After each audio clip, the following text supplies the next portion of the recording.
Welcome to Accelerate Your Wealth, a podcast by Rebecca Robertson, founder and director of Evolution Financial Planning. We hope you enjoy the show, and please feel free to leave us a review. It really does help. Feel free to connect with us on Facebook, LinkedIn and Instagram, or head over to www.rebeccarobertson.co.uk or our sponsor, Evolution Financial Planning, for regulated advice on www.evolutionfinancialplanning.co.uk/podcast. Welcome to today's show. We've got a little bit of a different one today. I have not only one, but two guests on the show. And I've got to say, you're the youngest guest I've ever had. I have Lily and I have Zach. Lily, would you like to tell us a little about who you are, where you come from? It's a bit of a Cilla Black, which might be a bit too old for you. I don't know if you ever watched that dating program, and she used to say to people, "What's your name and where do you come from?" I don't know if do you know what I'm talking I think about? I've seen clips of it. Yeah, I think Right. I think I know. So yeah, tell us a little bit about yourself. Yeah, so my name's Lily. I'm a student at the University of Portsmouth, and I'm studying product design engineering at the moment. And I'm originally from Guildford area. Guildford area. And Zach, your boyfriend and girlfriend, right? Yeah, amazing. And Zach, tell us a little bit about yourself. Yeah, so I'm also from Guildford. I'm now at Exeter and I'm doing mechanical engineering. Amazing. So what do you both foresee in your future? Like if you was going to fast forward to 5 years' time, what would your ideal job be? What would you be doing? Okay, or should I? No, you go ahead. Go first. So my plan is to try and get a job at an industrial design studio or company, like just creating products and working on the computer all day pretty much. But okay, that's the plan.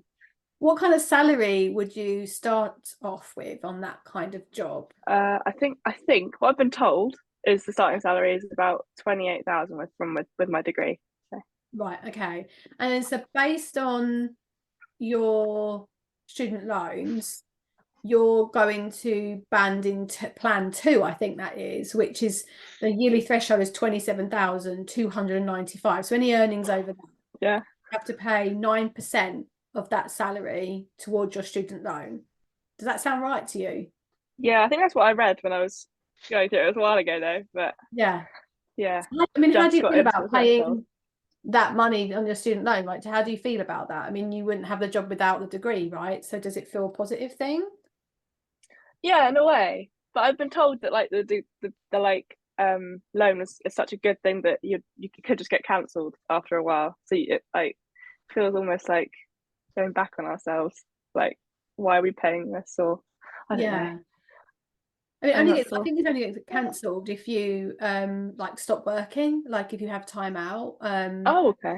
I don't think I don't think anyone's wiping the debt off just yet, unless there's someone politically in place that's going to do that. But I highly think that's unlikely. How about you? What would your salary be?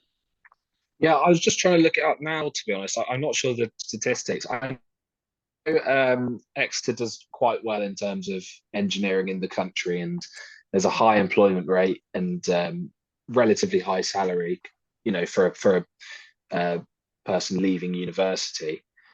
So I suspect it would be around what Lily said, maybe a little bit higher, just because I know those strict engineering degrees are quite well seen. Yeah. So again, I think I see myself either going into a strictly engineering job or something similar where those skills that I've learned can be useful. I'm not necessarily sure what that will be. I've hopefully going to be on placement in my 3rd year, which might give me a bit more an idea of what I want to go into. But it's always a little bit unknown, isn't it, when you're where you are right at the start. Right at the start. My daughter's just about to take her GCSEs, and she doesn't really know. She wants to work with horses in some degree, but whether she goes to university or not, I don't know. We've got to see what her GCSE results are first. Whether she end up being like a physio with horses or a riding instructor, you just sometimes don't know. And I think when it comes to financial planning, you then don't know what even you're planning for, because you don't know what job you're even going to be doing. It must make it quite difficult, right, to then think about financial planning. So when it comes to the questions that you've got right now, where's your head at? What are you thinking about when it comes to the future? Not really sure. What I kind think of kind I of feel just quite. planning. think are happening around you where you go, I don't know about this, or I need to know more about this? I think it's a bit scary looking forward, to be honest. Like you hear so much in the news about people being unable to afford, things like a mortgage, or uh, getting property, or getting established as a young family or young couple. It's quite intimidating. So although yes, I do feel quite positive that we're both doing traditionally valuable degrees, it's still quite intimidating to think, oh gosh, we're a little bit up against it, to be honest. Yeah. How about you, Yeah. Lily? What do you think? Yeah, I feel like there's so much uncertainty, like, because we don't know what's going to happen. Like, what can we actually plan for? And we're living off of loans at the moment. It's not like we have any idea of what it's going to be like when we get out of uni or on a salary. And it's like just being able to plan and just feel kind of ready to get out there and feel safe. Yeah. And what do your family and like the people around you, or does the university, or does anyone, like thinking back to school, do they sort of arm you when it comes to helping you out in the real world? I do not remember in like all of my years of school ever getting any financial assistance, or like from my parents. I'm lucky enough to my dad setting me up an ISA, and I think we're changing it to a lifetime ISA soon. But it's like, other than that, that's the only help I've had. Like, How about you, Zach? Yeah. Similarly, I guess school didn't really feel like there was ever a lesson on that. I feel quite lucky that both my parents are self-employed, so are quite knowledgeable when it comes to managing their own finances, and I feel like I've learned from them. But there's still definitely been kind of gaps when it comes to maybe looking at the future and setting me up. I don't know, other than I'm very lucky that they're supporting me through my education. Definitely looking forward at things like investment. There's definitely maybe a gap there. Brilliant. Okay. Yeah. So what would be like your ideal situation? Like if you were going to fast forward to 10 years time, what things do you think you could be doing now to set you up for that goal in 10 years time? So let's just assume you're going to want to maybe have a house. You're a couple, so you may be thinking of a house in Guildford, right? Or a flat or an apartment overlooking whatever. Lily's laughing and giggling. Is that what you think you'd be in 10 years time? I mean, I think we've spoken about it before, like talking about what we want to have in plan as a plan. Like, do we want to be saving already for that kind of big thing? Because like people talk about it, like, oh, you're never going to be able to afford it. Is that because we're not educated enough from an early age to start saving? I don't know, but it's like I feel like, yeah, I want to be able to have that and Do be those ready. things. Yeah. Yeah. I mean, the first thing I would say is that in the UK, things are set up the way they are, right? If we were in, I don't know, somewhere in Africa, you wouldn't maybe have potentially the same earning potential, but the cost of living is really, really cheap, and you could buy a house with land for not even a third of what they're valued here, right? But I assume you don't want to live in Africa or a foreign country. You want to live in the UK and be near your friends and people that you went to university with and your family, etc. And what we're encouraged to do in the UK is to buy a house. And I'm not saying don't do that, but I do think that it's also worth having this conversation about assets and owning houses and owning property. And the old sort of visual way of doing things is that you buy a small property, might be a terrace, or it might be a flat of some kind, and then as the years go on, not going to sort of set you up for children just yet, but because you're far too young for that. But as the years go on, then you get a bigger house and a bigger house and a bigger house. And it's almost, that's what we're encouraged to do. Because we want a bigger kitchen, or we want a bigger garden, or we want to live on a certain street, and we want to keep up with the Joneses, and we want these fancy cars, and we want this, and we want a Land Rover, and want the newest Land Rover, and we're sort of consumerism takes over, and that's just on a bigger lifetime scale, let alone our day-to-day spending that happens with the Instagram, how things look and perception of having certain shoes, handbags, computer games, whatever, right? The latest whatever to be in and to be up, keeping up with people. But then what we're also in a society is we're encouraged to get rid of your mortgage. So you save and you save and you save, you get a deposit together, and then all of a sudden you're told, clear the mortgage down, clear the mortgage down. And at no point is there any sort of education or focus around, hang on a minute, is this the best thing for us to be doing? How else could we or should we be doing it? And there was in the news, I think today, the top 10 most wealthiest people in the UK. And the top wealthiest guy in the UK, you wouldn't even know his name. And he was from up north, but he went to work for some reason in New York for an investment bank of some kind, came back to the UK, set up an investment firm, and he obviously invested. He was massively invested, and he's now the largest, wealthiest man in the UK. And we're not shown information like that. It's like this high kind of level about investing, and people with money that seem to do that, because it's almost like passing on the baton. You're going to inherit this money, so you need to learn about it. But everybody that's like me, you guys, like that sort of normal everyday people, we're not taught another way. No, I'm not saying don't buy a house, but I am saying, do we really need the bigger house, the bigger house, the bigger house? And actually, over the long term, should we be investing and having a balance to our lifestyle, so that when we get to the point when our mortgage is paid off, that we've still got money in the bank? So I speak to people who in their, say, 55, they spent the last 10, 15 years clearing their mortgage, but they've actually got no other assets. And then the only asset they've got is if they sold the house they live in. Well, they've just spent 25 years getting to the point to have this beautiful house, and they've put in the new kitchen, and they've put in a new drive, and they've landscaped the garden. Guess what? The last thing they want to do is actually sell it. And so an asset, a home, an asset in that regard is only worth something when you sell it. So unless you're really willing to move out or rent a room out, effectively our residential home doesn't actually become an asset. What it does become is means that when you retire, you don't have rent to pay, you have security. And that's really the core purpose of why you buy a house.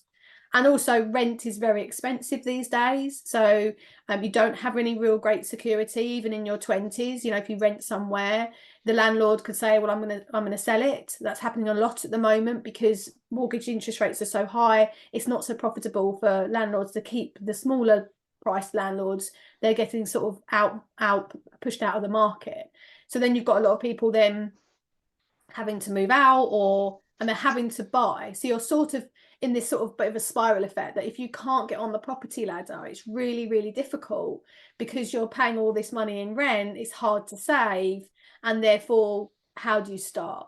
So for my advice for people that are super young, and parents aren't going to like this, is to not, I don't think that you guys are going to like this either. It depends on your objectives. You either say to yourself, I'm going to be super frugal, and I'm going to do things a certain way, so in 2 or 3 years time I can have a better lifestyle when all my friends are still out drinking or going out and partying or whatever. I've got that security, and you've kicked it off a bit earlier. Or you just say, do you know what, life's short. And this is what I see with a lot of people, even in their 30s, 40s and 50s. They have this mentality of super, super frugal, or super, life's too short, I'm going to live it. And I'm all about having a bit of a balance and saying to ourselves, okay, how can we get on the property ladder quickly so we don't get into that sort of catch-22 rental sort of cycle, but at the same time we're keeping in mind the short term, the medium term, and the long term. And that's quite difficult to do when your earnings are less. Okay, so if you can find a balance, that's the best way of doing it. But the reality is, because property prices are so high and so expensive, actually one of the hardest things to do is to save to a deposit. So that might mean foregoing a few holidays. It might mean foregoing nights out. It might mean foregoing, you know, having the latest, flashiest car. So it means that then you're able to save that much quicker and get on the property ladder quicker. And therefore, after that's happened, yes, you'll have bigger outgoings because you've then got a mortgage, but then you're not in that catch-22 rents process. So sometimes when Lily, like your question is like, well, how do we do this? It's such a big subject. It's such a vast area to consider. And again, one thing for one person is not always the best thing for everybody else. So some people will be given a deposit from inheritance, or their parents have saved up and they've got a lump sum and say, here you go. And then your student mate that you went to uni with is working in McDonald's and running 2 or 3 jobs just to pay their rent. So it's really difficult. All we can do is just focus on what our goal is and try and keep the long term in mind at the same time. So it's having a balance between what do I really want? And what I see a lot of people doing is they spend outside of their values. So what do I mean by that? They do things that actually don't make them happy. So they spend money in ways that they don't actually want. And if they took a step back and said, well, actually, I don't need to drive that certain car, or I don't need to buy those other pair of shoes. And this is where I'm generalizing here, not all women, but women where we have fluctuations in our moods. I'm perimenopausal, sorry Zach, but I am, and therefore it's like being a teenager in a different kind of way. I get a lot angrier than I used to. I can get really angry really quick. And so when our money can be directly linked to how our emotions are affecting us. So for women, we spend and we can splurge on things where we've not really necessarily logically thought, is that the best thing? And how our emotions have been affecting us, our mindset affects us in what we're doing. So whereas some men can be a little bit more, now my husband is like a bit of a gadget freak, right? So he loves buying gadgets, and I have Amazon packages every day turning up. I'm like, what is this? But typically, yes, he's less emotional than I am. He's a very sort of caveman, man's man. But that doesn't mean to say he doesn't have spending habits as well. But they're just slightly differently motivated, and we determine what we think we need and what we want, and we sort of get those two things very, very grey. So I need another cable to do whatever, like I don't even know. So, but actually, no, we don't need it. We want it. We want it for whatever reason. And we add up all those little purchases and all those little things that we do. And then before we know it, we're like, where's our money gone? And this happens not at just your age, but at anybody's age. And so this conversation is for anybody. In relation to you guys, it's deciding, okay, we're going to allow ourselves to have one takeaway every 2 weeks and one big night out. And then it's about then saving the rest, so that when you have got that job, you're gradually saving towards the objective. And one of the great ways to get on a property ladder is what's called a shared ownership. Now, shared ownership is where you basically buy a proportion of the house, not the whole house or the whole flat. And all new builds these days have to have a certain amount of housing association attached to it. And when I say housing association, I don't mean council properties. I mean housing associations which have to provide these shared ownership. And so what you do is you buy, say, like 25% of a property's value. And you have to put down, let's say, 10% deposit. But that 10% is of the 25% share. So let's just say it's something that's worth 300,000. Okay, but you're going to be doing not as much as 300,000. You'll be doing, let's say, 25% of that. So I'm just going to do it on my calculator to make sure I get all the pennies and pence right. 75,000. That's what you're effectively buying, 75,000. And then you're going to put down a 10% deposit of that, which is obviously 7,500. So the question is, if that was the scenario, how long would it take you to save between you 7.5 grand? And so for many people, they don't know what they're aiming for. They just know they need to be saving. But we end up going around in circles because actually we don't know what the goal is. So what I always say to people is be super clear. Imagine that property, that 300 grand property. Where is it? Speak to mortgage people or go on to different websites. All the providers' websites have all their information. You can have affordability calculations on there. You can work out mortgage repayments on there. And it will give you a very clear idea as to actually how much money you need to find, right? And if you're super clear, between you, we've got to save 7.5 grand each. That's 3,750 each. How long is that going to take you? If we do that over 2 years, that's £156 a month. Now, the problem you've got is in those 2 years, property prices would have probably gone up. So you might say, well, actually, let's try and do that in a year. Can you save £300 a month? Probably if you're living at home with your parents, but not if you're renting somewhere. And this is, I feel like I'm waffling, but does that make sense? Like what I'm saying? Yeah. And so what's your reflections on that? Because obviously we're on a podcast. Like would you do that? What some of the things that I've said, would you be more frugal or would you not? Well, I don't know. I think we're both like people who spend money on things that we know we're gonna love, and like I think we're already budgeting on nights out or like food and stuff. So but I think I'm happy to be like saving, but then also spending money when I know it's gonna be worth it. Yeah. And not just. How about you, Zach? Yeah, I agree. I didn't know about that shared property thing. I think that's really interesting, actually. It seems a lot more attainable than lots of other options I've heard of. Yeah. So yeah, it sounds great. It does depend on the area that you live in, of course, Yeah. and you have to get on the housing, like the housing association list, and it might take you. You know, it's not something that everyone can get access to all the time because you have to wait for these properties to be built. That's part of the problem at the moment, and they're not actually building enough properties. But if it's something that's sort of slightly more attainable and it means you can buy that much sooner, then why not?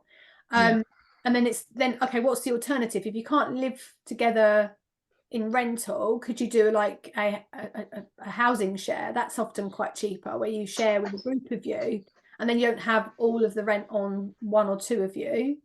So I think the best thing I find, especially for women in particular, is having a very clear goal. So if I say to you, Lily, you need to start saving for a house, you'll be like, well, how much, however long for? And men are exactly the same. But if I said to you, it will mean that you could buy this house and I showed you this picture, you're 10 times more likely to actually do that. Because what will end up happening, and men and women both do this, but women tend to be a little bit more leaned on this kind of way. Is you'll go with what, like you said, the word, the love, what you love at that moment, you'll live in that moment. And I'm generalizing here. But if we don't have that very clear goal of what it is we're trying to achieve, then the rest doesn't really fall into place. You can have all the ISAs, LISAs, pensions, plans, budgeting in place, but we will just make excuses as we go. And so I really like that mentality. Yeah. What are you going to do then? I agree, just like you say, having dealing in more specifics, it makes it all feel a lot more real. I mean, I know I find it all a bit easier when I'm looking at the amount of money I have in my bank account and I can put specific amounts of money to a certain area rather than just going, oh, I should probably, I don't know, save some of this or spend some of this, or Yeah, it all just becomes a bit vague, right? And a little bit, well, what's the point? I mean, I was doing some calculations on here. So if we move now on to pensions, and so we're sort of coming up with a figure of, say, £300-400 a month that you should be saving towards like getting on that property ladder, and that would be a shared ownership scenario, right? Obviously, if you wasn't in that scenario, then you'd need to save 3 or 4 times that between you, which is hard when you're in that sort of graduate kind of income level, while still trying to have a bit of a life.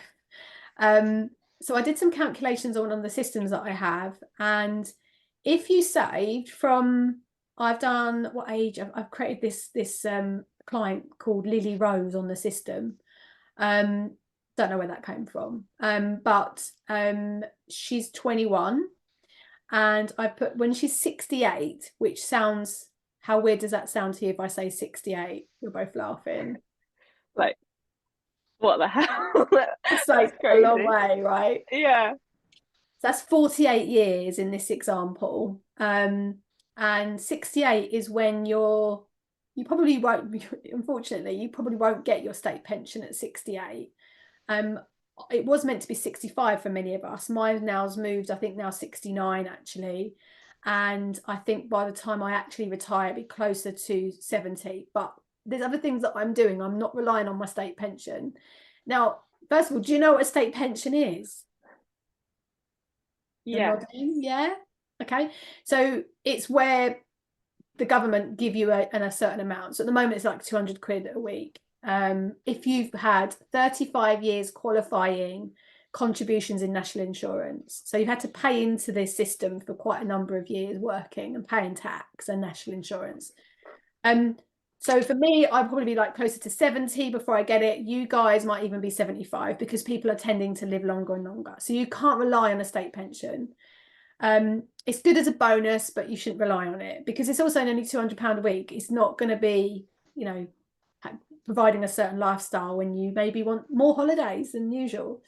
So if you saved £150 a week, no, so not a week, a month, and you left it there, carried on doing that for 48 years, that sounds like forever, doesn't it? It would mean that when you're 68, you would have a pot of just over 800,000. Wow. Now, that is on an assumed growth rate of 10%, which is quite adventurous. So obviously no financial advice given in showing you this. It's just an example. That's with a 2.5% inflation. Currently, inflation is looking like, as I'll say this today, about 3.2. 2.5 is more of like imagine a 50-year lifetime, because over a lifetime it should stay lower. And that is where if you increased the monthly payments each year by inflation, so whatever inflation was, you can assume 2.5%. So that 150 each year is increased by 2.5%, 2.5%, 2.5%. That would be 844,000 in 48 years' time. Now, does that sound like a lot of money to you? Yeah. Yeah, a lot of But money. maybe when you start thinking, when you break it down, maybe it's not, but I don't know. Like in terms of like, I don't know how long I'd be retired for. So yeah, so that at 68 would give you'd have that pot for 24 years and you could pay out over £6,000 a month, and you would be able to then it would last 24 years, that over 800 grand. So the message is that you're doing little as soon as possible makes a big impact. And the younger the better. Like you're never too young, basically, because the more you do now and the more you accumulate now, that compound effect over the years. So let's just say you fast forward 10 years and the pot is 20 grand and you've earned 3 or 4 grand's worth of interest. You then for the next 30 odd years will earn interest on that interest. So that compound effect over the year after year after year after year will mean that you won't have to pay a lot into your pension in your 50s, in your 40s, because you've done all the hard work in your 20s and your 30s. I say hard work, £150 a month. Whereas what people are tending to do is they're not doing enough. They're just doing a small percentage of their salary through auto enrollment, thinking that's enough, and it's not. And then what happens, they get into their 40s and their 50s, seeing how much their pension pots are, and then having to throw everything at it because they've not done enough when they were younger. And I was guilty of this. So this is quite a normal thing to happen. I started my business 14 years ago. I stopped paying into a pension. The pension that I did have through the banks were just a basic auto enrollment amount. I worked in financial services, I worked in banks, and even I made that mistake. I wasn't paying into personal contributions. I wasn't even thinking about my pension and retiring. That was a problem for later on. And then once my business got successful, I started paying into my pension. Then I had another child and I had to stop. And my business picked back up again. And then I started paying into it again. So women come across quite a few problems. I was made redundant when I was pregnant. I had children with running my business. It meant that I fully look after both my children, and my husband is around, but I am the full, I have sort of full caregiving responsibility whilst he's at work. He works in London. He's out of the house at 6:30 in the morning, not home till 7 at night. So I'm the main one looking after the children. All of that has, an impact on what you can earn and what you can do as a female. And so this is why it's really important having conversations about money whatever relationship you're in, whoever you're with over the long term, especially when it comes to then having children in terms of the care and who looks after who. And I had a client recently where she just found out she's having twins, and she's carrying on her pension contributions using her partner's income while she's not working. And it becomes that the finances are then joined, and all the money that comes in is the unit, belongs to the unit. Or you have to go completely 50-50. Everyone has their own ways of doing things, but I think having a conversation and both feeling like it's fair is the main thing. So already, Zach, you've highlighted the fact that you're probably going to be earning more than Lily initially. So does that mean it's 50-50? I'm not sure. That's a conversation to be had. Right. Right. And so this is where what some couples do is that if you're earning, say, 15% more, Zach, then you pay 15% more. Yeah. Is that fair? That sounds fair. But... yeah. On my part, yeah, no, it does sound fair. But... Yeah. I mean, personally, I mean, maybe this is kind of similar to the way I've been brought up. I believe that, as a couple, the money that either of us earn is, to sustain both of us. It's not, I don't think that if one of us is on a higher salary, one of us should, get to keep more of that money, or one of us should get to spend more of that money. I think you can't ever guarantee that your income is going to be stable. So I think you work together always. And I love you've got that mentality. I think that's completely right. agree.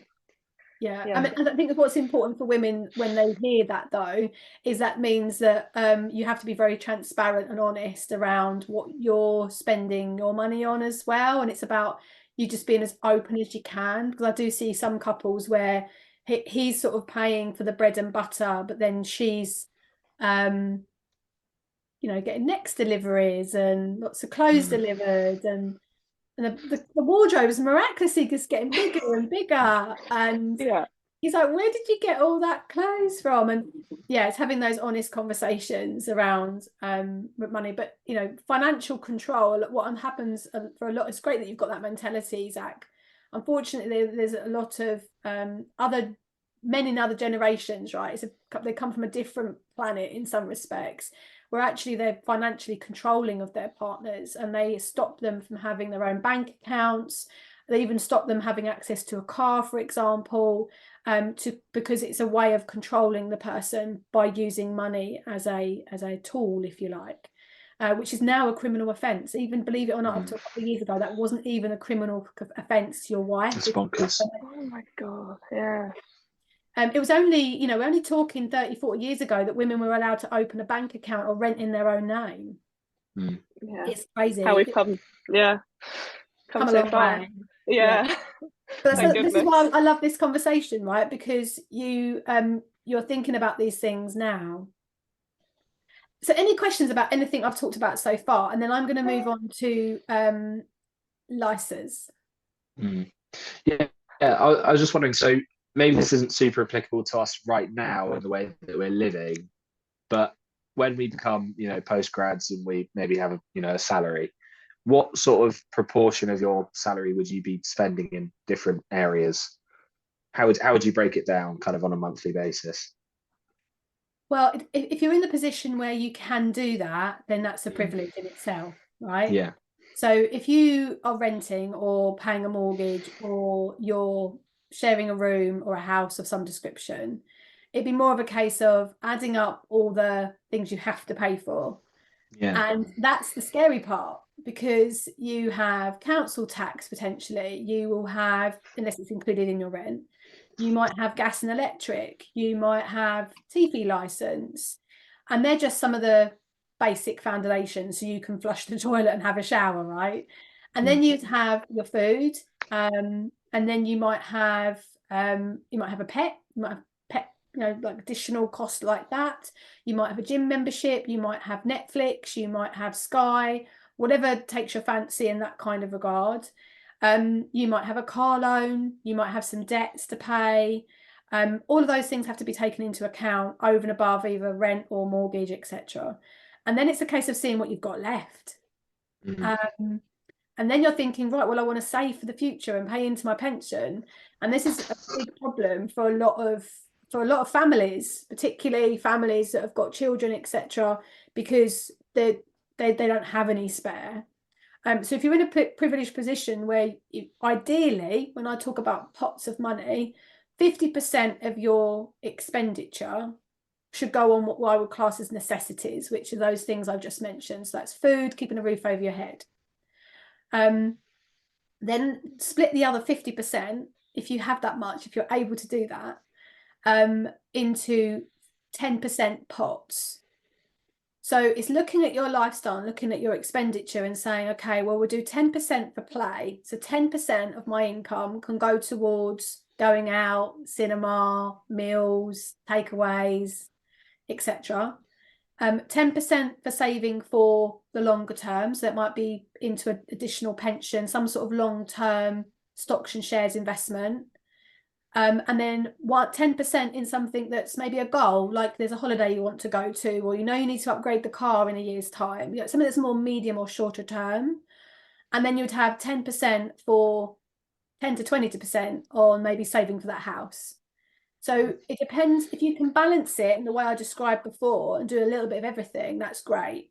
But for some people, they won't forgo 10% or for play. They actually will want more than 10%. If I told you now how much 10% would be of what you're currently getting in terms of if you took your student loan and divided it by the number of years you've got left, for example, in uni, what that would look like as a percentage. If you did that now, you probably would be a bit shocked as to what that would look like. And then if you think about the salary you're going to be on, maybe like 31 grand, and you took 10% of that, you think about that, that's not a lot of money, really. When you break that down, how much things cost these days, like a takeaway and a cinema, just that could be like 80-90 quid, right? So it doesn't go a long way. So to answer your question, just off the cuff, it would be 10% of your outgoing, 20% of your outgoing, no, start again, sorry, 50% of your outgoings going on necessities, and then the other 50% breaking it into 5 pots, which are short-term, long-term, medium-term, play, and then like something else. Like it might be that there's something else you need to save for. So it might be that one of the pots becomes 20%. Maybe you have more play at one time, and it's just shifting them around. Yeah. That's ideal. What it comes down to is lifestyle choices that people make, and they spend therefore. So even if I went and saw a client who earns 10 grand a year, or a client that sends 100 grand a year, every time someone gets a pay rise, what they do is they increase their expenditure. So you get a pay rise at work, you get a bonus, you get a new job. Oh, great, that's an extra £400 a month. What should I spend it on? It's not, oh, I can go and get that new, it's not, oh, how am I can save that. And the reason that is back to the psychology that I mentioned right at the beginning, which is you need to have a goal in the first place. So they're more likely to go and get a car finance and have it immediately than save for a year to then get an upgrade on the car they've already got. But the difference being is one is debt free and one of them is a £400 a month with a balloon payment in 4 years' time, and they never own it. Does that answer your question? Yeah, it does. Thank you. That's all Yeah. right. Yeah, I suppose, like you say, it does just depend massively on your situation. There's no like strict answer to any of this, I suppose. No, unfortunately not. And so for me, it's all about creating the right habits. So let's talk a little bit about the pots that you've got. What kind of savings accounts do you use, savings accounts do you use at the moment, both of you? So I have an ISA, which I use the government money that I had like from a trust fund from like when we were born. I put that into my dad did put it into an ISA, and then we're going to turn that into a LISA. And then I've got a normal savings account with Lloyd's, and I've got 2 Monzo, like I've got a holiday fund, so for my summer holidays and stuff, and then I've got a like career break thing that I think I've just chucked, and that's the investment account that I have with like Monzo, and I just chuck like, I don't know, £10 a week into that. That's great. But that's great that you're thinking about that sort of medium term, right? Like you're not just winging it week by week, you're actually putting something aside. And that's the habit. It doesn't matter how you do it, whether you use a spreadsheet, an app, a particular bank account. There's no like perfect way. It's almost like when you have children, everyone tells you how you should do it. The perfect way of doing it is the way to parent those children as best as you know how. And the same when it comes to money. Like, yes, there's certain accounts that have a slightly better interest rate, and yes, there's certain ways that, you know, certain apps are better than others. But at the end of the day, the app is only as good, or the system and process is only as good as you make it and that you want it to be. Because if one makes you save more naturally and creates the right habits and creates that sort of strength of mindset I've been talking about, that psychology around it, then that's the better way of doing it, because that's going to achieve more for you over the long term. How about you, Zach? What do you use? Yeah, so it's I suppose it's a bit different. I have one saving space, and that's with Starling. So it's a fixed save. So I put in all the money that I didn't think I'd need to live with into that saver, and I did that in September, and it's earning interest. It's like 5.7%, 5.6%. So I'm quite pleased with that, but it means I can't access that money until this September, which is definitely been a point of stress at times, where it's like it would be really nice if I had that money that I'd earn. But yeah, I think it was slightly a change when I came to uni, and I suddenly wasn't working like I had before and earning income, and I had to kind of readjust how I, and also obviously having a lot more expenses, university. So yeah, now I'm kind of trying to think about how I can earn more money. I've got, you know, a new job in Exeter, so I'm hoping they'll give me some more work and stuff like that. So I need, I'm working as an outdoor instructor. Oh, cool. Yeah, so that's kind of my. No, so it's like kayaking and sailing and stuff like that, and DAV type things. So yeah, it's sort of, yeah. And what was your surprise when it came to uni? What type of expenses did you have that you weren't maybe expecting, or have you got more than you thought? I suppose it's just all the things like, you know, at home, obviously I didn't have to pay for my food and going, you know, I think it was definitely more the fact that I wasn't, you know, before university, I was working at the local supermarket. I had a monthly income from that. I was also doing lots and lots of manual labor with a friend, and I had all this money saved up, and then it was kind of coming in regularly. And then at university, you know, that all kind of disappeared. Gotcha. Yeah. The total wake up call, like being so oblivious to like 100%. how your like parents are spending their money, and like just like realizing, oh, I have to feed myself, and I have to work out like, oh, I can't overspend on a food shop or go out, or maybe this week I can't get a few extra drinks for my friends, or like something like that. It's just insane, like getting chucked into it. But that's kind of what uni is. Yeah. I think sorry, go on. Sorry, I think we both learned a lot from this first year at university. We're kind of coming to the end of it now, and you know, over the summer we both got some nice holiday things planned, but also some working opportunities, and maybe going into year 2 of university with a bit more of a, realistic plan about, where we're earning money and where we're spending money. Got it. Yeah, Yeah. but I think that's part of, not to sound patronizing, just part of growing up, isn't it, really? My Yeah. 16-year-old, I'm trying to do the same thing for her. She wants her lashes done. She just had her birthday and she wants her lashes done again. And I said, well, I'm gonna get a cleaner, because my husband's doing longer hours and I'm still trying to work and da da da da. And I said, and she's not a very tidy person, but she's actually quite good at cleaning. I said, well, I'm going to get a cleaner. I had a cleaner a couple of years ago. I'm going to invite them to come back. But if you want the job, you can have the job and you can spend it on what you want to spend it on. You're 16 now. If you want to have your lashes done, then fine, go and get them done. But I'm not paying 40 quid for you to have your lashes done, not when I pay for so many other things. And she's like, okay. And I think, having that kind of mentality, and she's doing it, and then I'm paying her and she does a good job and everyone's happy. I think it's really important, as parents, that I try to instill the right kind of work ethic. And I'm now going to open up her a new bank account. We've got a big shopping centre where we are, and that's where all the kids hang out. So I'm going to go in there and open up a bank account there. And they've got a bank account that has lots of pots attached to it. And I'm going to be doing the same process with her at 16, so that it's not too much of a shock. So that when she is 18, 19 and she's earning more money, she hopefully will start saving to it. She's got a bit of a horsey numna obsession and boots and rugs, which it's a big expense. I can tell you that. My sister rides and she's like working too many jobs now trying to afford it. Yeah. I pay for 2 horses. We've got 2 horses on 5-day livery and one of them are hers. And I've said to her that when she's working, she will have to contribute towards it.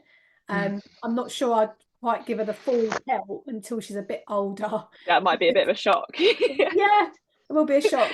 I don't know. I might just get some rent some land somewhere and let her look after them, and then she's got to do all the running around, and I haven't got to pay for anything. So I'd sort of, that's my other hope as well. But yes, I think having that, like, schools don't educate you, I think, but my daughter doesn't listen to me. So as much as I am the job that I'm doing, you're listening to me now. We don't have these conversations with our parents because we just think, well, that's not cool. And you're spending money in ways that they want you to spend your money, or their money in ways that they want you to spend it, whereas you want to do what you want to do with it, right? So it's a tricky one. So let's have a chat about LISAs, and then we'll just finish up with any questions that you've got and finish there. So a lot of people have the question around LISAs and pensions. So the thing with a LISA, what I like about it is that it's good for if you want to access the money before you're in your 50s. Okay, so pensions and otherwise LISAs you can't touch until you're 57 for your kind of age group. And LISAs, I believe, is 55 still, I believe. So otherwise you can't touch the money, but with LISAs you can touch it if it is to buy a house.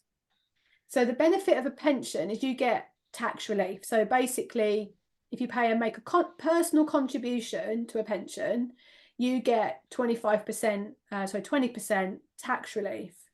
So it's almost like if you put £1,000 in, it gets topped up by a certain amount. Now, the reason that LISAs were invented is because people didn't get pensions. They started to understand what an ISA was and a cash ISA because it was in that sort of realm of savings.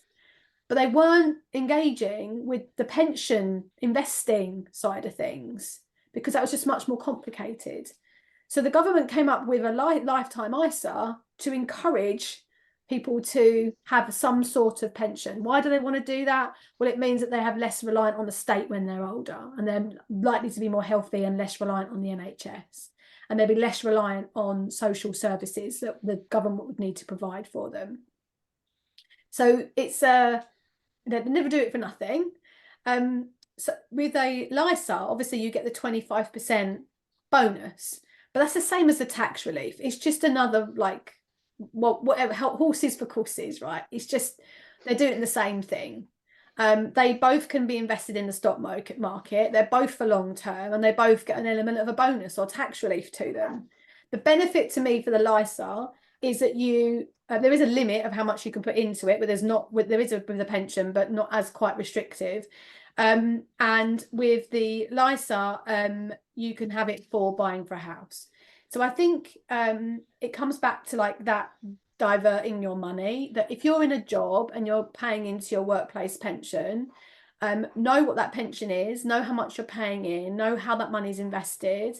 And if you get a pay rise, then obviously more will go in. So the more you pay in, the more that's been there later on. And I gave you that example before about the pension. So sometimes just by manually increasing it by £50 a month can make a big difference into your 40s and 50s.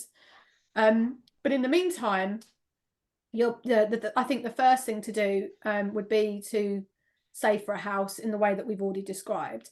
So then you could use a LISA for that, because it would mean that you're getting that tax bonus, if you like, but you're using it to buy the house, but you're still paying into your pension through work. So again, it's that balance. You're not doing all or nothing. It's more to do with what you have to give up personally to save more to achieve the bigger goals quicker. Very cool. This may sound. Yeah, sorry. Sorry, you go. I've got a potentially stupid question that I know you'll probably quite like. Go for it. I love stupid questions, but they're never normally stupid. So with starting a LISA, am I right in thinking it wouldn't make sense to do that if my only income is a loan, so from the government, like my maintenance loan?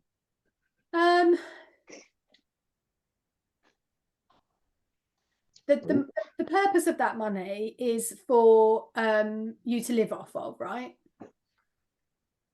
Sorry, I lost you for a second there. But yeah. The purpose of that loan money is for you to live off of. Mm. So do you need that money, or are you saying that actually you could forgo it? To be honest, I reckon, yeah, I do need most of that money. Right. There is potentially room to, save some of it, yeah. Okay. So I wouldn't tie it up when you need it.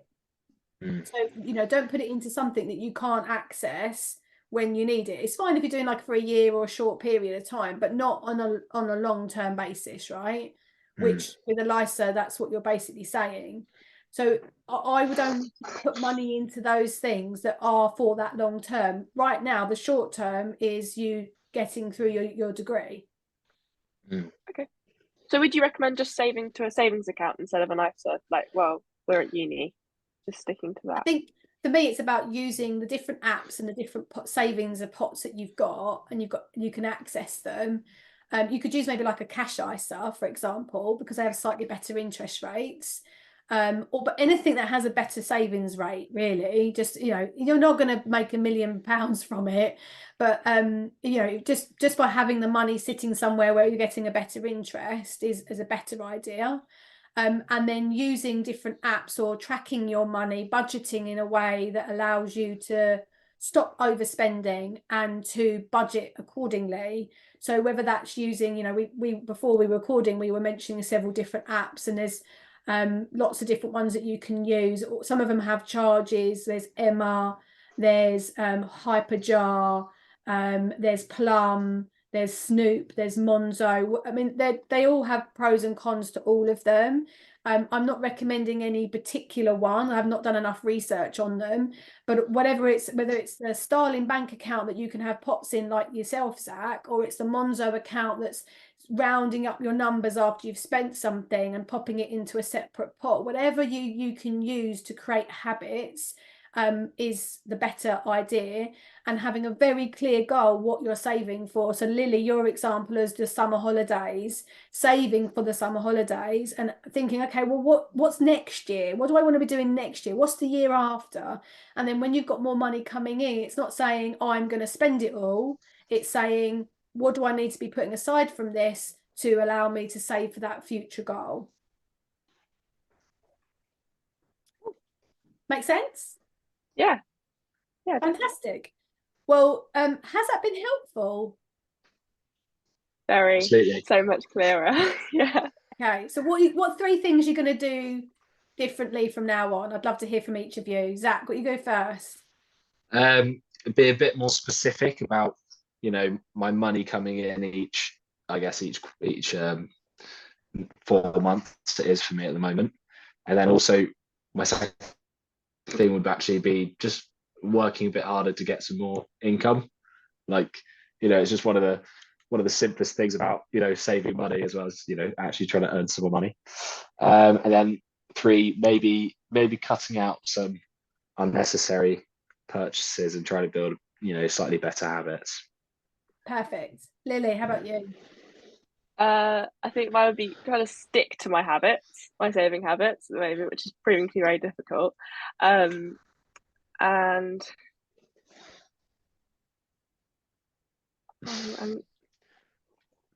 don't know. kind of on the spot. What do you think? What do you think in the future when you're more working, for example? I would definitely like to, I don't know, set like a day out of once a month to be able to like plan out my whole life in a way, just so I don't have to think about it for another month. Just on a spreadsheet, because that's really clear to me, and that's what I use for my food shop sometimes, just to be ready. But it's that, as well as like trying not to oversave, because I've kind of been a victim of that in the past, just like going, oh wait, why did I do that? I need that money. Or like, especially with my loan, I've had issues with that in the last few months. Just spending it, or like just holding on to it? Like I put like, I don't know, I put £15 or £10 a week into my holiday fund, right? And that's too much sometimes, especially when I go home for the holidays, because I don't have that much money to spend when I'm at home. So I've just got to realize that it's not that bad right now, because I am living off a loan, and it's I shouldn't stress about it too much. Sure. Zach, was you going to say something? Yeah, I just had a quick thought as well. It's just like, I think I've noticed how beneficial it is when Lily and I talk about these things, and really just, maintaining these conversations and making sure we both kind of got clear priorities, and, whether or not they align is okay. But, just being open and communicating about it all, I think is so helpful. Yeah, and it's not like you mentioned having you mentioned, Zach, about getting more income coming in. The more income that's coming in, it solves 90% of the problems. And then Lily, you mentioned about sitting down with a spreadsheet, and Zach, you mentioned about talking together. Well, if you bring that spreadsheet together, share each other's spreadsheets with each other, and talk it through and say, these are my goals, this is what I want to achieve. So by next year I want to do X, and by the time I'm 24 I want to do this, so I'm just going to save for this. Or it's a case of, I'm going to put more aside for when I go back at the next half term, or the next Easter break, or what we've had here Easter break, but the next break that you have, Lily, and say to yourself, no, I'm going to give myself a little bit more, so that when I'm at home, I'm not feeling quite so tight. So it's just, I think they're all really, really good points. Well, I'm really glad you found today's helpful, and it's answered some of your questions. Anything you want to ask before we go? I haven't got anything. It's been amazing. Thank you very much for doing this with us. That's all right. Yeah, thank you. I mean, all the questions I had coming in have been answered. So, pretty much ideal. I really enjoyed sharing it, and if this will go on the podcast, so do share it with your mates, and your friends around uni and stuff, and hopefully they can find it helpful as well. Absolutely. Perfect. Right, well, take care. Thanks for joining me. Thank you very much. Thank you for joining us on today's episode of Accelerate Your Wealth. For further help, or to connect with Rebecca directly, please head over to the website www.rebeccarobertson.co.uk, where you can find further information on our planner, book, and how to further maximise your wealth. Our sponsor, Evolution Financial Planning, for regulated advice on pensions, investments, mortgages, insurances, on www.evolutionfinancialplanning.co.uk/podcast.